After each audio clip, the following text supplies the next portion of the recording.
अस्सलाम वालेकुम जी, क्या हाल चाल हैं आप सबके। उम्मीद करती हूँ सब ठीक होंगे, खैर आफियत से होंगे। तो आज मैं आपसे 5 ऐसी चीज़ें शेयर करने जा रही हूँ जो हमें अपनी स्किन पर बिल्कुल भी अप्लाई नहीं करनी चाहिए। जैसा कि आपने हेडिंग से देख लिया होगा, पाकिस्तान और इंडिया वाले जो हैं लोग अक्सर ये चीज़ प्रोडक्ट्स मैंने देखा है लड़कियाँ अपने फेस पर अप्लाई कर लेती हैं मिसगाइड होके। तो मैंने कहा मैं आप लोगों से ये वीडियो शेयर करूँ और आपको गाइड करूँ कि 5 चीज़ें जो हैं आपने अपने ये फेस पर कभी भी अप्लाई नहीं करनी, क्योंकि अगर आप इनको अपने फेस पे अप्लाई कर लेंगे तो आप अपनी स्किन को बहुत बुरी तरह डैमेज करेंगे और उसके सेल्स को और अपने स्किन बैरियर को बर्बाद करने वाली बात है। मैं स्क्रीन पर साथ आपसे पिक्चर्स शेयर करती जाऊंगी, साथ में हेडिंग दे दूंगी कि कौन कौन सी चीज़ें आपने फेस पर अप्लाई नहीं करनी। फर्स्ट ऑफ ऑल है, आपने अपनी स्किन पर कभी भी कोकोनट ऑयल नहीं लगाना। कोकोनट ऑयल जो है आप अपने बालों में लगाएं, लेकिन फेस पर कभी भी मत लगाइएगा, कभी भी इससे क्लींजिंग नहीं कीजिएगा, क्योंकि ये आपके पोर को क्लॉग कर देगा और आपकी स्किन को मैं कहती हूँ बहुत बुरा डैमेज करेगा और ब्रेकआउट भी हो सकते हैं स्वेयरली किस्म की आपकी स्किन पर। फर्स्ट जो हमारा प्रोडक्ट है वो है कोकोनट ऑयल, जो हमने फेस पर अप्लाई नहीं करना है। इसके बजाय आप अपने फेस पर जो है ऑलिव ऑयल या आलमंड ऑयल लगा सकते हैं, उससे क्लींजिंग कर लें, लेकिन कभी भी कोकोनट ऑयल फेस पे अप्लाई नहीं करते।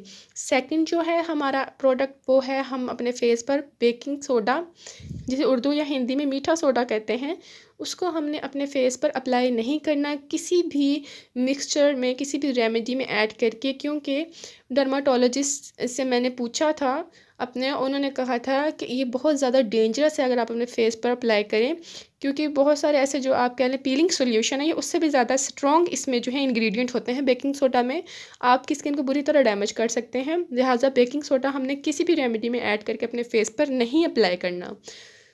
तीसरी चीज़ मैंने अपने फेस पे क्या अप्लाई नहीं करनी, पेस्ट। बहुत मैं हैरान होती हूँ, बहुत सी वीडियो में रेकमेंड कर रही हैं अपनी एक्नी पे पेस्ट अप्लाई करें, आपकी स्किन को डैमेज कर सकती है, आपकी एक्नी को स्वेयर कर सकती है। लिहाजा हमने पेस्ट को अपने फेस पर अप्लाई नहीं करना। जो प्रोडक्ट जिस चीज़ के लिए बना है उधर ही अप्लाई किया करें। पेस्ट जो है आपके दांतों के लिए बनी है, प्लीज़ आप अपने दांत साफ़ करें, ना कि अपना फेस उसे साफ़ करें। अच्छा, चौथा जो प्रोडक्ट है कि साबुन। वैसे तो साबुन जो है हमारे पाकिस्तान इंडिया में आम यूज़ होता है, लेकिन उसको प्लीज़ आप अपने फेस पर अप्लाई मत कीजिए। अगर आप यानी कि अफोर्डेबिलिटी नहीं रखते किसी अच्छे क्लींजर्स की, तो आप दूध से अपना मुंह साफ़ कर लें या बेसन से साफ़ कर लें, लेकिन साबुन जो है वो आपकी स्किन को ओवर ड्राई कर देता है, जिसकी वजह से आपकी स्किन पर जो है एजिंग जो है जल्दी स्टार्ट होने लग जाती है, फाइन लाइंस पड़ जाती हैं, ओवर ड्राई करता है। बल्कि कई साबुनों में तो ऐसे इंग्रेडिएंट्स हैं जो आपकी स्किन को डैमेज करते हैं बुरी तरह। तो साबुन भी मैं आपके फेस के लिए आपको बिल्कुल भी रेकमेंड नहीं करूँगी। और हमने अपने फेस पर हार्श स्क्रब जो हैं अप्लाई नहीं करने, और ना ही उनसे अपनी जो है अपनी स्किन को एक्सफोलिएट करना है, क्योंकि अगर हम बड़े पार्टिकल्स होंगे तो वो हमारी स्किन पर माइक्रो टीयर्स डाल देंगे और हम अपनी स्किन को डैमेज कर लेंगे उन माइक्रो टीयर्स की वजह से।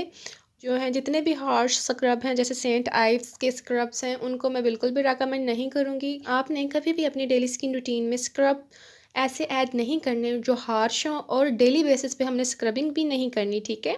वीक में बहुत ज़्यादा भी हमने एक्सफोलिएट करना है तो 2 दफ़ा, उससे ज़्यादा हम अपनी स्किन को जो है एक्सफोलिएट नहीं करेंगे और अपनी स्किन को हम डैमेज होने से बचाएंगे। लास्ट टिप आपको दे रही हूँ, और आप प्लीज़ कोशिश कीजिएगा कि जितने भी आप प्रोडक्ट्स बाय करें अल्कोहल फ्री हों, टोनर या क्रीम्स वगैरह, कोशिश कीजिए उनमें अल्कोहल और सल्फेट पैराबेन्स वगैरह ना हो। इन चीज़ों से आप जितना बचेंगे उतना ही आपकी स्किन के लिए अच्छा है। तो उम्मीद करती हूँ आपको आज की वीडियो भी पसंद आई हो। अगर अच्छी लगी हो तो please like subscribe my channel and take care. अल्लाह हाफिज़।